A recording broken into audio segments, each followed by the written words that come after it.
The birds chirp their song of ignorance, echoing across the trees. The crakes hunt in packs, blinded by evolution. They listen for their next meal. The nymphs and wisps play ball with the wisps' jewel, while singing their song with their choir and orchestra. The ivysaur moans its mighty declaration, dominating the plant life hierarchy. The striders tower above the trees, even while standing in the swamp, its arms adorned on its belly, like a mantis. The maccas march in herds, looking for the next patch of grass. And yet, amongst this grand stage of life, you assume you can survive all of that to reach the light at the end of the tunnel? I answered the question given to me by you. Well, I didn't mean it like that. I have nothing. Not even clothes. I'm not a monk. I'm not a warrior. I'm not a god like you. You said, trying to clear the misunderstanding. I gave you life. I gave you thought. I gave you consciousness. I gave you knowledge. I gave you chances. Everything else is yours to gain. Either it's a prosperous nation or fear, I said. Now go and figure out your survival, I declared. I flew up above the clouds, vanishing behind layers of vapor. You walked along the river, looking for a start. The birds are still singing their song of ignorance. You avoid walking too close to the striders. I might have created you to be a one-man army, but gods can still die. The river is the start of the journey of you and all who came before. You find a patch of gravel. You stop your pace and crouch down to start digging through the gravel. Your hand moves with haste, as if looking for something. You spot something in the corner of your eye, a dark gray rock shining under the light of the sun. It's flint. You grab the flint and continue walking. You look back at the strider. It moved. The strider seems to have left. You find the entrance of a cave. You hold out the flint and strike the cave floor with it. You strike at an angle with enough force to split the flint in half. You take the piece of flint that is long and thin and start scraping it against the stone. After some time, you find yourself holding a makeshift knife. You pick up the other half of flint and leave the cave. You start looking again, since you made a knife for something. You see a patch of grass, taller than the rest, but short enough to see inside to make sure that there isn't any snakes. You cut the grass, twirl it into a fiber, and repeat until you get bored. You twirl the fibers together and form a string of fiber.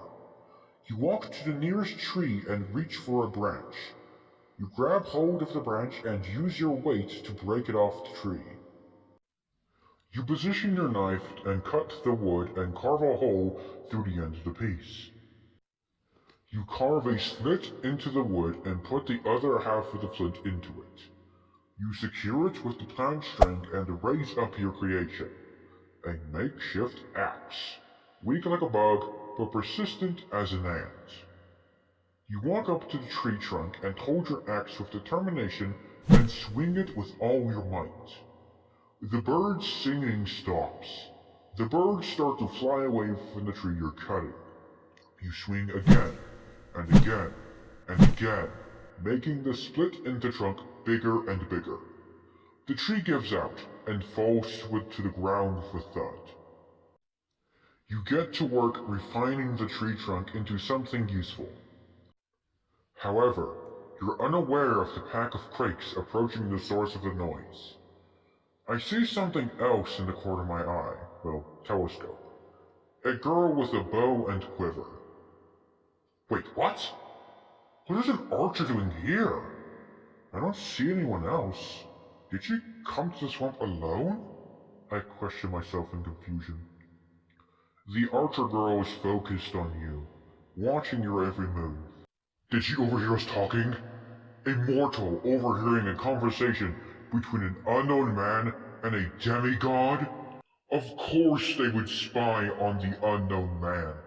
even if it means they'll have no protection in a dangerous environment like the swamp. I started to panic. My creation was supposed to learn everything on his own. I can't accept this, I said. I took out my bow and arrow and took aim at the girl. I stopped. But what if she didn't overhear us? If I kill her, then it will give my creation an object that will make everything much easier. I put down my bow and arrow. I must not assume things on the fly, I said with restraint. I went back to looking through my telescope. The craigs hear your banging. They approach with speed and hunger. But when they get close to you, they step on the ring of twigs and sticks you made before. You jump up and start running, dropping the wood you made and ran to a tall rock. You climb up. The craigs, unbothered, climb up too. Their armless build slows them down in climbing, but their legs are primed for running. Their maws split into 4 walls of teeth and flesh, letting out their call. You had made a wooden spear. You knew the craigs heard you. You impaled the first craig. The other 2 are too close. You swing the impaled craig into the other 2, knocking them onto the ground. You take this moment to get down off the rock, and move away quietly, using their blindness to your advantage. I let out a sigh of relief. You got away from the craigs, but the archer is following you. What does she want? The Arisaur moves to the next tree. You follow. The Arisaur is passive. It doesn't fight back, unless it's an alpha. You find a patch of Arisaurs without an alpha. You pick a target and you kill an Arisaur. They're weak, and their flesh is basically plant matter, and are good raw.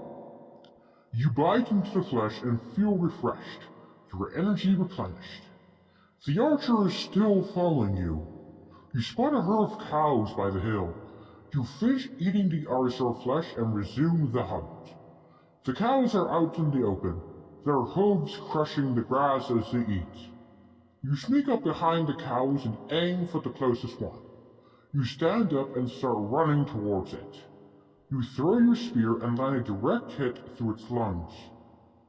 You grab the spear and get it out of the cow. You aim for the next cow, who is still unaware of your presence. But before you can kill the next cow, the archer draws her bow and arrow, and aims at you. So she's here to kill him. Let's see how this pans out, I said. The archer lets go of the string. The arrow flies through the air. The arrow misses, and hits the cow in the leg. The cow runs. The other cows see this and start running too. You look behind you. The archer is sneaking away, but you still see her.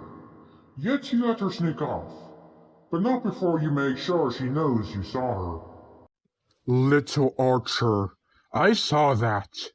That was my kill, not yours, You said. The archer looks back at you. She thought you couldn't speak English. She thought you were a caveman. Looks like she didn't overhear. Good. She flees deeper into the forest, probably back to her village. You find yourself alone again, now with a bounty of 3 Udus. Udus are essence of creatures and some ores that allow you to grant benefits to a certain class of skills.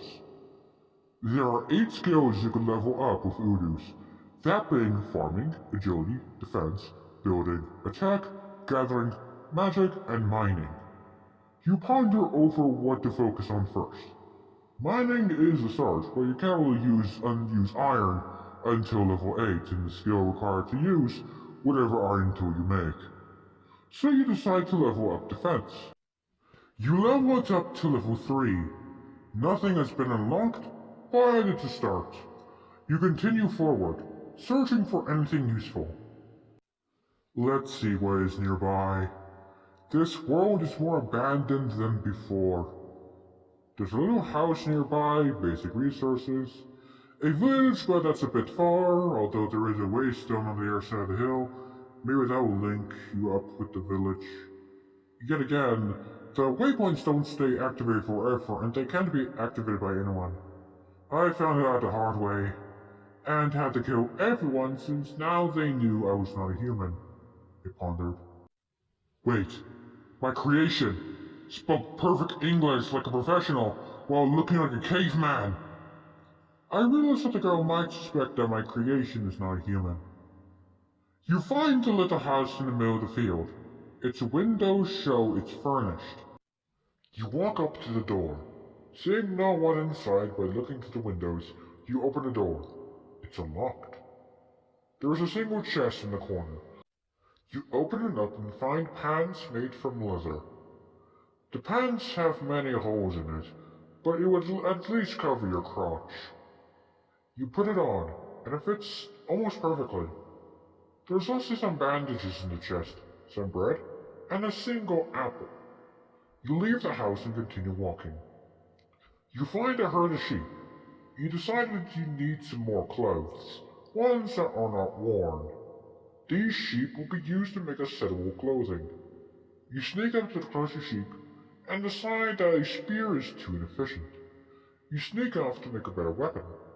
You find a large rock and craft a pickaxe to mine the stone. You use the stone to make a stone axe and sneak back over to the herd of sheep. You charge the sheep, decapitating each sheep one by one. Some of them flee, but most are dead, and one sheep remains. You charge at the last sheep, decapitating it, but when you look back, a reaper emerges from the corpse. Ha! Did I interrupt your beauty sleep? You say mockingly. The reaper conjures magic and fires it at you. It moves too fast for you to react, and it blinds you. The blindness lasts only a few seconds, enough time for the reaper to gain elevation. You listen for its whispers, and pinpoint the reaper's current location. You throw your spear at the location and hit the reaper. The blindness ends, and the reaper is close enough to the ground for melee. You take your axe and charge at Reaper. One swing with the stone axe isn't enough to kill Reaper. It would take 3 hits to kill it, but 2 since you hit it with the spear prior. You don't waste any time and hit the Reaper again with your axe, killing it.